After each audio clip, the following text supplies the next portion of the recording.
Today on This Week Health. We actually call it clearbox analytics because I think that's the other thing that got people in trouble a lot with data science in healthcare is people are trying to create these models or create these black box algorithms and say, just trust this, and that doesn't work, right? So we're really focused on how can we make it really flexible and easy to use, how can we make it really transparent, and how can we do it so that the average person like you or I can actually create a predictive model and apply that into a setting.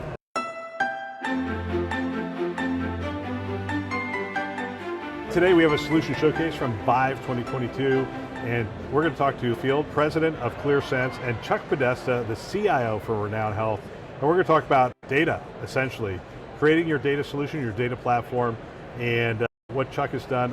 I'm actually going to share some of the things I did as a CIO because Clearsense was a platform that I used across the board, and Chuck used it back in the day at UCI, down the street from me, and also now at Renown. So I hope you enjoy this episode. Here we are from Vive 2022, and we are joined by Chuck Podesta, CIO of Renown Health. We used to be CIOs right down the street from each other. Yeah, UCI, that's right. UCI, Yep. I was at St. Joe's in Orange County. I could see your building from every day when I drove by it, which was pretty awesome. Yep. And Kevin Field, Clearsense President. We're going to talk a little bit about data architecture and bringing all this disparate data together and cleaning it up. It's interesting because this is one of the things that I can really weigh in on because we were a client of Clearsense when I was at St. Joe's, and you were an early client as well. Give us an idea of the origin stories because you were around at the very beginning. Yeah, so Charles Boise is kind of one of the founders of Clearsense. Used to work for UCI, and then he left and he came back. And at the time we were looking at Clearsense. We were looking for a solution that wasn't SQL based, right? There was more a data lake house beyond what we were doing in SQL because we wanted to get into predictive analytics. And so we started piloting with Charles and his team early on, small team. And at the time we were taking physiological monitoring data into Clearsense as part of the pilot, and we were trying to figure out what to do with this data because we had 5 years worth of data. We were taking it every minute of the day for the last 5 years, so we had a lot of data, almost in a streaming format. And so we met with some intensivists, and they actually said, well, let's look at the data from the perspective of patients that crash, whether it's in the ICU or the ED. What happened to those patients 30 minutes before, an hour before, the day before, and see if we can come up with an alert algorithm around that. So we mixed in some medications, some labs with the physiological monitoring, and actually created an application called Code Blue. And separate from, we had Epic as our EHR, it was a separate alert system. And it actually did work, and we documented, I think, 4 patients at the time that the alert fired. It doesn't tell you what to do or what's wrong, it just says, hey, there's something going on. This pattern looks like other patterns that led to 30 minutes, 90 minutes before a patient crashing. Now, you can imagine catching a patient before they crash, before a heart event or something like that. That's the best of all worlds because now you're pre-heart attack and the much better recovery process associated. And then we went back, what we did is on those 4 patients, we went back to the intensivist, showed them Epic at the time and what Epic was doing with these patients and said, would you have done anything different by looking at the medical record? And they said no. It just wasn't, even though you say an electronic health record is real time, it's not real time enough, right? Because you're not looking at streaming data. That's right. And we're going to talk a lot about clean data, but That's right. Here's what we're going to do. He's going to share his story. I'm going to share my story. My story is a little different. The Code Blue app is awesome because it's taking physiological data, which is clean. Very clean. Right? No one's typing it in. It's just all taking it natively as well. Right. Yeah, it's just native data. That's the beauty of it. We're seeing people start to look at that model and say, okay, what's the data that we can clean the fastest? Video data we can clean very fast, and the monitoring data is pretty clear. When we implemented it at St. Joe's, we had a little different problem set, right? So first of all, we had a lot of different data repositories, so we had that going. But what happened almost immediately after we made the investment in Clearsense was we started doing our EMR migration. And one of the things we had done in the past, I found all these applications that were still running out there, and I said, why is this still running? It's like, oh, well, we have to get archive data. I'd be like, all right, so why don't we shut that off? It's like, well, we're still getting archive data.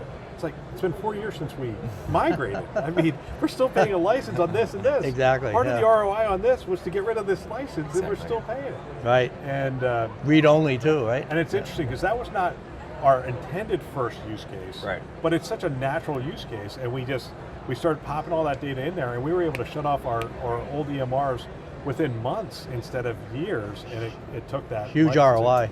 Huge ROI very quickly. Yeah. But the other thing we started to do was we looked at claims in almost that predictive way that you were talking about. We were looking at our claims and the stuff we were submitting, and we were looking at patterns and saying, when you submit claims that look like this, we were able to predict which ones were bouncing. Now, we've never finished that product. I don't know if you guys ever finished that, but it was an interesting model to look at it and go, look, I think within a very high accuracy rate, we can predict if the claim that this entry person just put in is going to be denied or not, and be proactive to potentially get more information before we even send it, have it get rejected, come back and go through another process.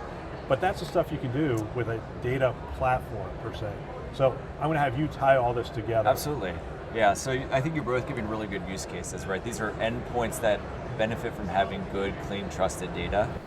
When we started to really look at this and look at code patients, and we started looking at septic patients and other things and looking at the breadcrumbs, we realized that those analytics are only as good as the data that you're feeding into them, right? We started looking at the enterprise of these systems. There's EMR data out there. There's operational data, there's all these different patient monitors, there's also environmental data. The list is endless as you start looking at all that. And if you can really focus on getting all of that data together and trusted and start to build some transparency and governance around it, you can solve for a lot of problems. And that's really been our focus, is being able to figure out how can we get that data centrally located, organized, intelligent, and applicable, so it can actually solve problems. So whether it's claims or whether it's streaming analytics for a patient event, it can do any of those things. So you guys are going through a growth spurt right now. So we just had somebody come by the booth and say, well, how long have you guys been around? It is almost like the best kept secret out there. But I mean, you're talking about use cases back in 2016. 2016, and I'm same thing, 2016. So you guys have been around for a while. The technology's baked, and I think I ran into 4 Clearsense people that have joined the team in the last 6 months. Absolutely. So an awful lot of records, a lot of systems signed up, a lot of records being handled at this point. That's right. That's right. We're growing just exponentially. I think a lot of organizations are starting to think about data differently. I think there's been a lot of misconception that people had access to data in ways that they really needed it and wanted to drive their organizations, right? There's a lot of people that were trying to become data-driven or starting to say these digital transformation or all these kind of buzzy type things, but they didn't really know how to do that. And we've been focusing on this for a long time now, really being data-first and data-driven. So Chuck, you're at Renown now, and you're now a Clearsense client at Renown. Yes, we are. Where are you going to take this? Where are you thinking? So when you look at what COVID's done with telehealth, right, and it's really kicked down the digital front door, right?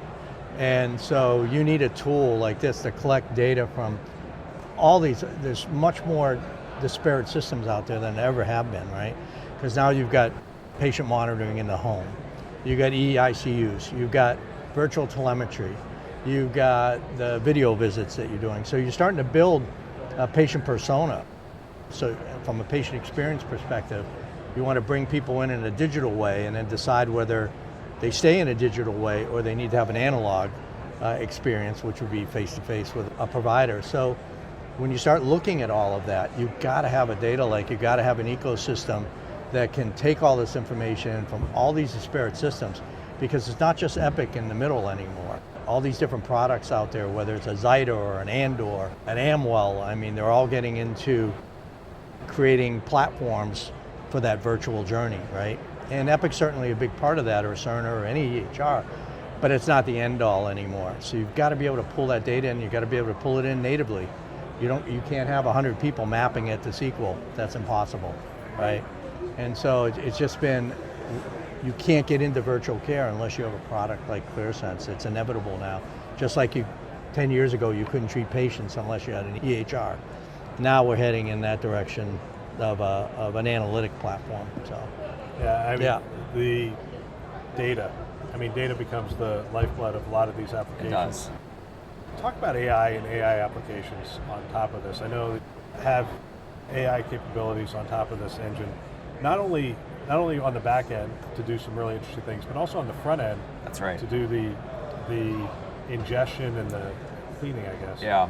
Unfortunately, when all of these applications were built in healthcare, there was no master plan, right? There was no standard way that we were going to store this data, the way that we were going to identify this data, the way we're going to profile that data. So fortunately, there's been a lot of advancements in AI and ML. And what we're able to do with that is, as we start to pull data into the platform, we can intelligently look at that data and start to profile it and get closer and closer. So we look at data in what we call domains. Domains are things like contracts or providers, or clusters of different critical data elements. And we can actually use that AI/ML to get things into those different domain structures faster. And when we do that, it allows us to have less people involved, right? We don't have to have armies and armies of people coming in to do ETL exercises anymore, right? We can actually get that data really into a form that we can use it, and it's flexible enough that it can feed into all sorts of different systems.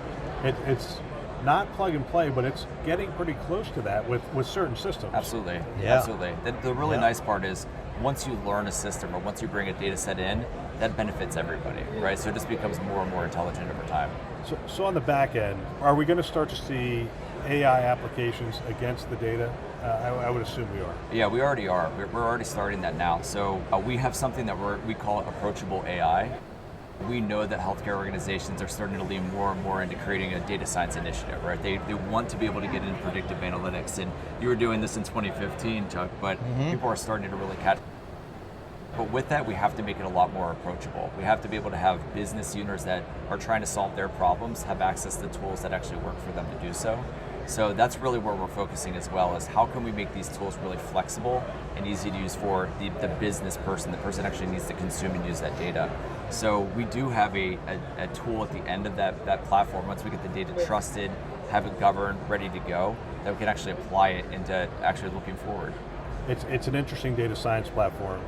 So I don't need to have my frontline staff know R and Python and whatnot to That's right. actually do. That's absolutely right. And we actually call it ClearBox analytics too, because I think that's the other thing that got people in trouble a lot with data science in healthcare, is people are trying to create these models or create these black box algorithms and say, just trust this, and that doesn't work, right? So we're really focused on how can we make it really flexible and easy to use, how can we make it really transparent, and how can we do it so that the average person like you or I can actually create a predictive model and apply that into a setting.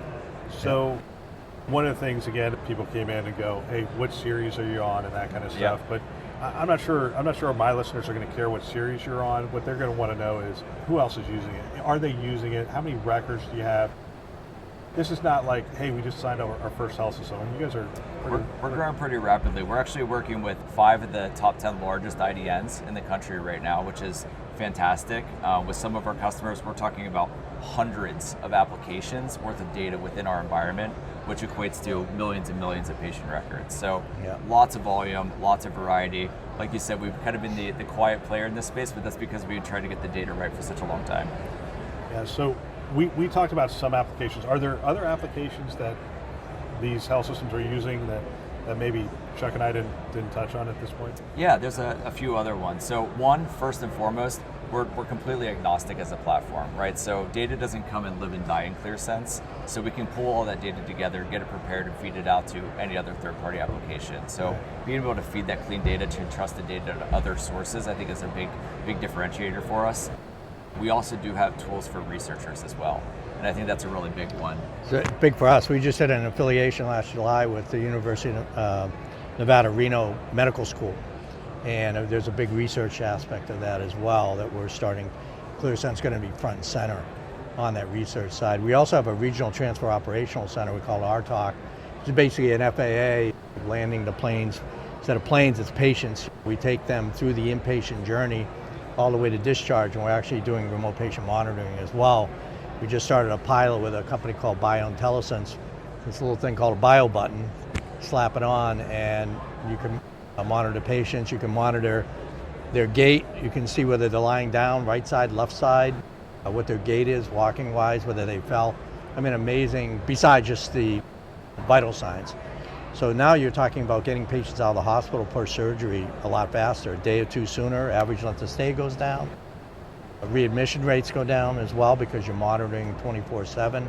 You don't have to have family members come all the way across the country to take care of them, because we can give them a report on a daily basis of all the monitoring that's going on. If they see everything's green, they know their loved one is being taken care of, and that's where we're going. And so we're actually expanding the RTOC into an ambulatory side from the inpatient side as well, and utilizing Clearsense, because we're just starting to gather more and more data, and we've got to store it somewhere, and then be able to produce the reports, whether it's operations, whether it's for research, or whether it's just to take care of the patient. So yeah, that's right. I mean, we're really trying to build it so that pulling all that data together, giving people the ability to apply data governance on top of it, we're actually putting that in the hands of the people that understand the data. So we're making decisions about data. It goes out to a more decentralized group of data stewards, right? So they can make decisions around it. That builds the trust within the data for that enterprise.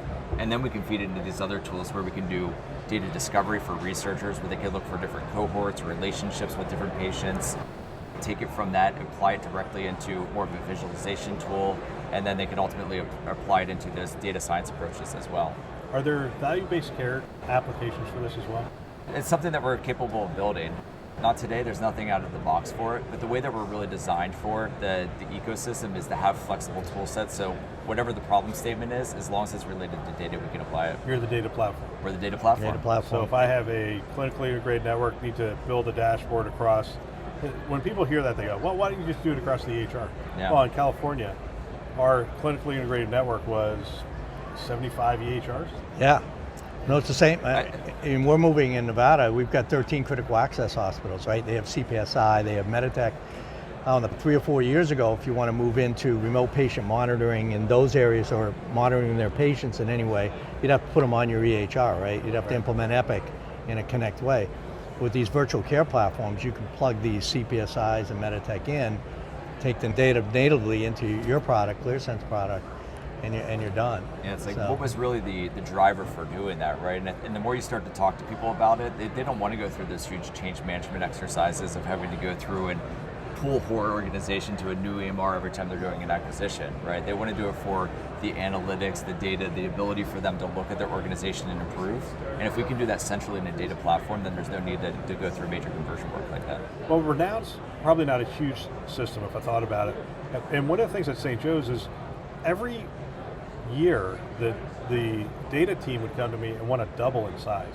It's like you're asking for too many things, too many reports, too many integration points, too many new physician practices coming on. We need to double the team, and it was like clockwork. And that's the demands that are on the data. So that's where the ingestion, the ETL, making that aspect easier, plugging into how many.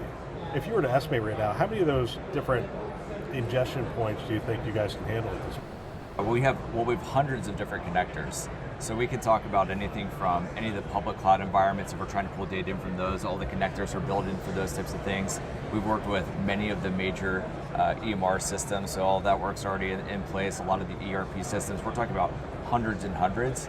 And as far as the volume of how much you want to pull into it, it's really limitless. You can pull as much data in as possible. And so if he dreams up something, is more than likely it's going to be standards-based, so you guys are going to be able to pull that data in. And that's right, and if it puts out a signal, we probably have a way to pull it in. Yeah, that's why it's an ecosystem. You're building this it's a living, breathing kind of environment. So whatever you're doing next year, the year after, by investing in Clearsense, you've invested in the future. You're not going to run into a SQL dead end that we have today. And that's why we bought it, was from the standpoint of, we view it as, we're just going to grow with it for years and years to come. That's exactly it. I mean, the idea with having a platform is that you don't have to continuously go out and buy another third-party application, another application to solve for problems. If there's a platform in place that's really flexible, you can really just build it and grow it into whatever problem statement you have and solve for it. One of the questions people are going to ask, and I realize it's irrelevant, I'm going to ask it anyway, which is, they're going to say, hey, what cloud are you running on? Yep. But it really doesn't matter, does it? It doesn't matter. So we actually started in our own private cloud. We actually started our private cloud because of security, right? There was SOC 2, high trust, all those types of things that public clouds just weren't ready for that. Now that said, we know that the market's starting to migrate. People are getting more comfortable with these cloud migrations. So we actually are standing up in public cloud environments as well. With Renown, for example, we'll be in Azure. Okay, so you could be in AWS, you could be in Azure. We are designed specifically to be multi-cloud, hybrid cloud, cloud agnostic. What other technical aspects do I need to know if I'm a CIO or a CTO? Other technical aspects, I think that the big things to kind of get Because ready. the president should know all the technical aspects of this. Every single ounce of it. I think the big thing to know is that everything is being designed in such a way that it's a single pane of glass for people to look into. And on the back end, there's a lot of complexities that are happening, right? There's a lot of different connectors. There's a lot of different technologies that go into this. There's a lot of moving parts, but we spent such a long time working to build this together and make it work seamlessly that my technical buyers are probably just going to be able to sleep well at night knowing that we're handling everything behind the scenes. What about your clinical buyers? What do they, I mean, I understand, is Code Blue part of the solution set potentially? Code Blue could be, absolutely. So we do a lot of work in Code Blue. We do things about renal failure, heart failure studies, all sorts of things like that. I think for the clinical users, what's actually been something that's gotten us a long way is that we build a lot of trust in that data. So we always preserve full lineage the whole way back. If you're looking at an output, we can follow every single data element the whole way back to where it came from. So maintaining that transparency, that lineage in data, the governance around data, we know where decisions were made and who made them. It allows us to start to slowly but surely build trust in data. It's a single source of truth. And you want to create an environment of I call it 1-800-GET-DATA, right? And that's where you can centralize this. Certainly plug and play in a decentralized fashion, but the data is centralized in a governance way where it is 1-800-GET-DATA. And so we, at St. Joe's, we had 800 applications, 1,600 instances of those applications, and each one had a piece of the record that created that whole person profile. That's right. And so when people are like, oh, well, you could just use Epic and their whatever, or Cerner and their solution around that. But at the end of the day, what you really want to pull in is all these disparate pieces. That's right. And that's what you give us. You give us a snapshot of really as many of those systems we want to bring the data in. We call that building golden records, right? So we know that sometimes if you're looking at a provider, the specialty might be in one system, and maybe their demographic information's in another system, and maybe their hours are in another system, right? And there's all these different sources of truth that have critical data elements that are more truthful than others. So when you're looking at creating the ideal provider record, you're not going to go to one system, right? It's really going to be an aggregate of all those different systems pulled together to create a trusted golden record. So we do that for any type of data across the enterprise.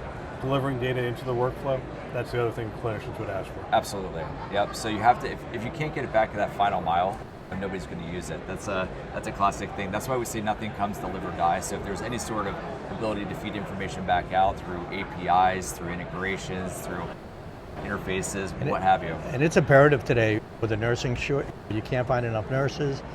You can't find enough clinicians. I can't tell you how many hundreds of open positions we have that we can't fill. We're using travelers. Everybody's using travelers on the clinical side now. That's right. And so it's imperative to automate that workflow, their work as much as possible using these types of tools. We're not looking to replace them. We're looking to get them more productive because we don't have as many of them anymore. And it doesn't look like that's coming back anytime soon. Right. Yeah. So let's talk about last but not least, the CFO's perspective, ROI, right? So that's the magic word. Absolutely. We saw almost immediate ROI with the, and I know you don't want to get pigeonholed here because it's so easy to get pigeonholed into the application rationalization space, but there's an awful lot of ROI there. Absolutely. I think it's always a good place to operate into. It's always going to be core to our business to do that work for the exact reasons you're talking about. We can preserve the data and we can help reduce costs. And at one of our clients, we've actually saved them $20 million in recurring costs to date in about 18 months. That's like real money. That's real money. And actually, it was a kind of a moving story, quite honestly. One of our last meetings with them, we go and do some quarterly meetings. They had one of their executives came in the room and said, this initiative is reducing our costs by this much. It's ahead of target. And we're able to actually use that dollars to hire more nurses, hire more doctors, and actually put it back into clinical care. Yeah. So whether it's directly or indirectly, that savings and cost reduction actually really improves the organization at large. Our business sponsor was the CFO for this initiative. Right. Oh, interesting. And she was great. She was on more meetings with Clearsense than I was. Yeah, she was really into it. We also bought the archiving component because we've got a lot of read-only type systems, same as you had, paying the software maintenance fees. So there's a huge ROI there. But beyond that, she recognized that this was the future, not just in research and other things, but also in operations, and her operations using AI and some things that she could benefit from. So like I said, yeah, she was the final signature on it. So That's right. yeah. That's absolutely right. Wow, Yeah. technical buyer, clinical buyer, CFO. Sounds like you've covered all the things I need. Yeah. That's Sounds great. fantastic. Chuck, All right. thank you for your time. Thank you, Bill. And Yeah. Kevin, Yeah, appreciate it. It's a pleasure. Yeah, thanks so much. Really appreciate Yeah. it. What a great conversation with Kevin Field and Chuck Podesta. I loved exchanging the conversation with Chuck around what we've done. This is one of those technologies that I used as a CIO, and I'm really happy that they're a sponsor of This Week Health so that I could share this information with you. So we appreciate Clearsense making this conversation possible. If you're looking for some more conversations like this is the conference channel. We have another YouTube channel. It's called This Week Health Newsroom, and all the interviews that I've done from this week are actually on the Newsroom channel. So head on over there and check those out.